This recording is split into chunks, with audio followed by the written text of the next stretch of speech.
जी बिस्मिल्लाहिर्रहमानिर्रहीम अस्सलाम वालेकुम रहमतुल्लाहि व बरकातुहू। मेरा नाम है डॉक्टर मोहम्मद मुज़म्मिल हसन। एक नए सेशन के साथ आपकी खिदमत में हाजिर हैं। आज माजरत के साथ हमारे पास कोई कैमरामैन मौजूद नहीं है जो मोबाइल को पकड़े, तो मोबाइल मैंने पकड़ा हुआ है। डॉक्टर साहब जो मेरे साथ मौजूद हैं, डॉक्टर मोहम्मद वारिस मजीद साहब, ये मेरे क्लास फेलो हैं और माशाल्लाह इनको भी डेयरी में और फील्ड में काम करते को 13 साल हो गए हैं। आज इनसे बात करेंगे कि जो जानवर ठहरते नहीं हैं और गब्बर नहीं होते, लोग बड़ी कोशिश कर लेते हैं, बार बार टीके रखवा लेते हैं, दवाइयां भी रखवाते हैं, थक जाते हैं।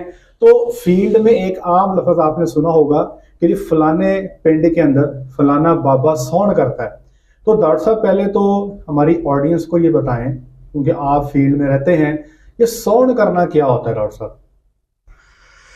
वालेकुम अस्सलाम। थैंक यू डॉक्टर साहब, आपने मौका दिया है। सौन करना ये है कि डॉक्टर साहब बहुत पुराने अरसे से मुख्तलिफ़ किस्म के ना टोटके चल रहे हैं। उनको हम ये आमतौर पे जो हमारे फार्मर्स हैं वो इसको सौन का नाम देते हैं। तो उसमें अगर हम रिप्रोडक्टिव प्रोसेस के हवाले से बात करें कि रिप्रोडक्शन में जो मुख्तलिफ़ किस्म के टोटके, इल प्रैक्टिसेस कह लें या सौन कह लें, वो कौन कौन से हैं। मसलन जब जानवर को इंसेमिनेट करवाते हैं, यानी आम ज़बानों में बी रखवाते हैं, तो उसके बाद वो क्या करते हैं कि वजाएं जो उसकी सूह है उसमें ठीक है, ऐसा कोई बात नहीं, पंजाबी बोल सकते हैं, हमें पता है कि बहुत चीजें होती। जी जी। उसकी जो सूह है उसके अंदर फिंगर जो है उसको वो सर्कुलेट करके, ठीक है, तो वहाँ से सीमन लेके फिर उसकी जो नाक है उसके अंदर वो मल देते हैं। डॉक्टर साहब ये क्या साइंस है यार ये? इसी पहले मैं आपको मुख्तलिफ सोन बता दूं, ठीक है, उसके बाद बताता हूँ कि इसके पीछे साइंस क्या है और उसके अल्टरनेट हम क्या कर सकते हैं जो रीजनेबल भी है। एक तो आपने बता दिया कि जानवर की सूह को लगवाने के बाद उंगली उसके अंदर फेरते हैं और वहां से जो सीमन आपकी फिंगर को लगता है वो उसके नाक में फेरते हैं। बिल्कुल ऐसे। ठीक है डॉक्टर साहब। एक तो दूसरा ये तरीका करते हैं जो कह लें कि एक किस्म का क्रूअल एक्ट भी है कि जो द्रांति है हमारी, दातरी जिसे हम आम लफ्जों में कहते हैं, उसको वो गर्म करते हैं और उसकी जो टिप होती है वो सूह के अंदर जो है वो उसको लगाते हैं गरम गरम। अब देखें कि ये कितनी इल प्रैक्टिस है कि ये हम अपने जो जानवर है उस पर भी जुल्म कर रहे होते हैं। तो उससे भी उनका ख्याल ये है, वो समझते हैं कि ये ठहर जाएगी। ठीक है, दो हो गए डॉक्टर साहब। ठीक है, तीसरा ये है कि वो सूह में इंसेमिनेट करवाने के बाद फिंगर फेर के तो उसको ऑयल के साथ मिक्स करते हैं। सीमन निकाल के, हाँ, सीमन निकाल के ऑयल के साथ मिक्स करके उसको हीट करते हैं। हीट अप करने के बाद जब वो ठंडा हो जाता है तो फिर वो नोज के अंदर यानी नाक के अंदर लगाते हैं। मतलब आप कह रहे हैं कि जो जानवर का जो बच्चे का चोटे का मवाद है उसको निकाल लेते हैं, फिर उसको तेल में उसको बॉईल करते हैं। जब वो ठंडा हो जाता है तो फिर उसकी जो नॉस्ट्रिल्स हैं और नाक के अंदर, पता नहीं कौन सा ये तरीकेकार, बच्चा पता नहीं नाक में बैठा है, अल्लाह बेहतर जाने। अच्छा ठीक है, 3 तरीके हो गए डॉक्टर साहब। अब इसके पीछे जो लॉजिक है डॉक्टर साहब, एक और चीज मैं यहाँ पे ऐड करना चाहूंगा। ये डेफिनेटली जितने भी एरियाज हैं वहां पे हर जगह पे अपने तरीके से काम होता है। एक और सोन का तरीका मैं वो भी चौथा मैं शेयर कर देता हूँ। जैसे ही जानवर की आप सूह खोलते हैं ना, बाहर वल्वा खोलते हैं, तो आपको अंदर एक दाना नजर आता है जिसको लोग जो है ना, वो हम तो अपनी जुबान में क्लाइटोरस बोलते हैं, लोग उसको मौका भी कह देते हैं, लोग उसको छाला भी कह देते हैं। तो कई सारे लोग उसको काट देते हैं, तो वो भी सौन की कैटेगरी में ही आ जाता है, लोग उसको सौन बोलते हैं। ये 4 तरीके हैं जो हमने आपसे शेयर कर दिए। डॉक्टर साहब ये क्या चक्कर है कि पहले ये बताएं, क्या इसकी कुछ साइंटिफिक बेसिस है? क्या ये दुरुस्त है, हाँ या नहीं? नहीं डॉक्टर साहब, ये बिल्कुल भी दुरुस्त नहीं। बिल्कुल दुरुस्त तो किसी तौर पे भी डिफाइन नहीं किया जा सकता। ये तो आपने कह दिया। और फार्मर्स को इसके पीछे जो मेथोडोलॉजी है या कोई इसकी कह लें कि मोड ऑफ एक्शन है उसका बिल्कुल भी नहीं पता। दरअसल बताएं, लोग कहते हैं कि फलाने बाबे ने सौन किया, साड़ी 3 साल तो गां ही ठहर दी, 3-4 साल से नहीं ठहर रही थी तो हमने सौन करवाया, ठहर गई। तो आप कह रहे हैं इसके पीछे कोई साइंटिफिक बेसिस नहीं है, तो चक्कर क्या है डॉक्टर साहब? लेकिन ये है सक्सेसफुल। एक्चुअली इसमें होता ये है कि जब हम स्ट्रेस प्रोड्यूस करते हैं ना, जी, तो जो ओवुलेशन होती है, यानी जो अंडेदानी है उससे जो बेजादानी, हाँ बेजादानी जो है उससे जो अंडे ने रिलीज होना होता है, खारिज होना होता है। ठीक है। तो स्ट्रेस में वो जो खारिज होने का काम है या फंक्शन है वो टाइम पर हो जाता है, वो टाइमली हो जाता है। मैं अपने डॉक्टर Easily भाई हो को जाता बता दूं कि डॉक्टर साहब ये कह रहे हैं कि डिलेड ओवुलेशन का मसला हल हो जाता है। मैं यहाँ पर थोड़ा सा जल्दी से आपको आसान अल्फाज में समझा देता हूँ कि जैसे ही आप जानवर को स्ट्रेस देते हो, तकलीफ देते हो, शॉर्ट टर्म स्ट्रेस, स्ट्रेस है दो तरह की, एक है शॉर्ट टर्म, एक है लॉन्ग टर्म। लॉन्ग टर्म क्या, जो एक लंबे अरसे के लिए जानवर पे रहती है, मिसाल के तौर पे गर्मी का मौसम आ गया, 8-9 महीने गर्मी रही, तो वो स्ट्रेस बहुत लंबी हो जाएगी। या फिर आपके पास खाने को कुछ चीज नहीं है, आपने 3-4 महीने जानवर को तूड़ी पे रखा हुआ है, तो वो भी बड़ी लंबी चौड़ी स्ट्रेस है। जो शॉर्ट टर्म स्ट्रेस है, जो थोड़े अरसे के लिए आती है, तो उससे जानवर की जो बेज़ररानी है उसमें अंडे का जो इखराज है वो टाइम पर हो जाता है। हाँ, ये उस वक्त आपका जानवर ठहरेगा अगर उसके ना ठहरने की वजह अंडे का इखराज टाइम पर नहीं होना है। हाँ। अगर वो किसी और वजह से नहीं ठहर रही तो आप एक छोड़ के 15 सौन भी कर लें तो वो आपका जानवर नहीं ठहरेगा। मैंने कई सारे जानवर मैंने देखे डॉक्टर साहब सौन हुआ लेकिन वो नहीं ठहरे।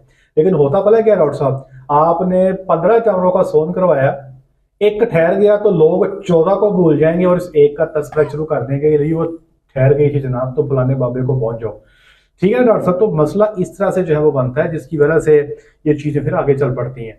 अच्छा डॉक्टर साहब, मैं एक चीज ऐड कर दूं, हम फार्म पे कभी जानवर को स्ट्रेस देनी हो तो हम क्या करते हैं, उसकी रस को रस्सा डाल के जो है ना जी, अगर तो आपके फार्म का जानवर है, रस्सा डाल के उसको इस तरह बांधे कि सारी रात वो बैठ ना सके। अगर वो हमने क्रश में रखा हुआ है तो उसको हम क्रश में पूरी रात खड़ा रहने देते हैं, तो वो स्ट्रेस आ जाती है और हमारा काम बन जाता है। अच्छा डॉक्टर साहब, दूसरे नंबर पे ये जो कहते हैं कि जानवर की हीट लंबी है, तो टीका रखवाने के बाद अक्सर औकात मेहंदी और तेल से जानवर को ठंडा करने की कोशिश की जाती है। तो डॉक्टर साहब पहले तो ये बताएं कि क्या इससे वाकई जानवर ठंडा हो जाता है? नहीं, इससे भी बिल्कुल नहीं होता और ये भी मिसकंसेप्शन है।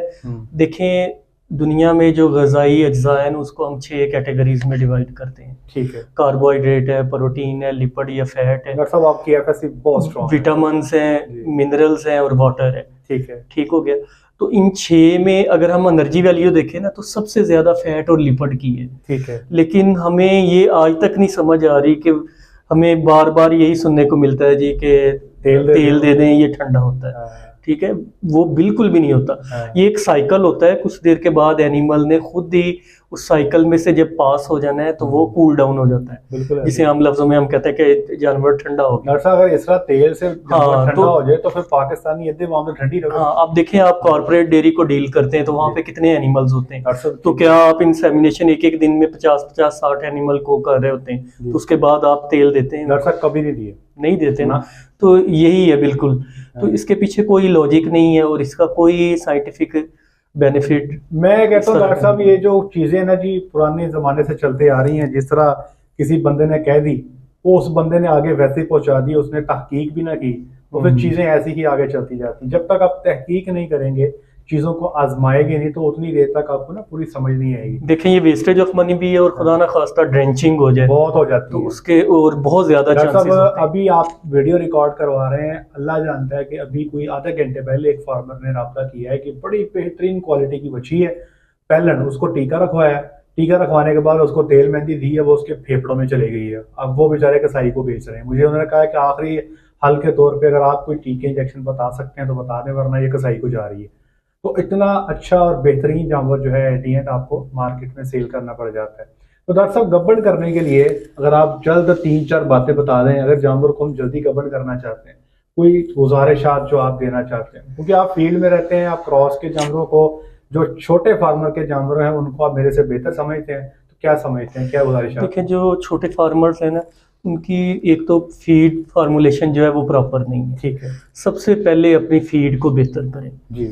और उसमें ज़रूरी है कि साथ अगर कोई भी मिनरल मिक्सचर जो है वो उसको ऐड कर लें, ठीक है जिसमें प्रॉपर विटामिन्स और प्रॉपर मिनरल्स जो डॉक्टर रिक्वायर्ड साहब, अगर आप प्रोडक्शन के लिए। माइंड ना करें तो आपका जो नंबर है, क्या मैं अपनी ऑडियंस के साथ शेयर कर सकता हूँ? आप उनको ये अगर मिक्सचर जो है, ये फार्मूलेशन जो आप बता रहे हैं, ये भी आप उनसे शेयर कर दीजिएगा। अगर किसी को कोई मसला है, किसी का जानवर नहीं ठहर रहा, तो अगर आप उसकी किसी सिलसिले में कोई बनते आपसे हेल्प लेना चाहते हो, तो आपकी इजाज़त के साथ क्या मैं शेयर कर सकता हूँ?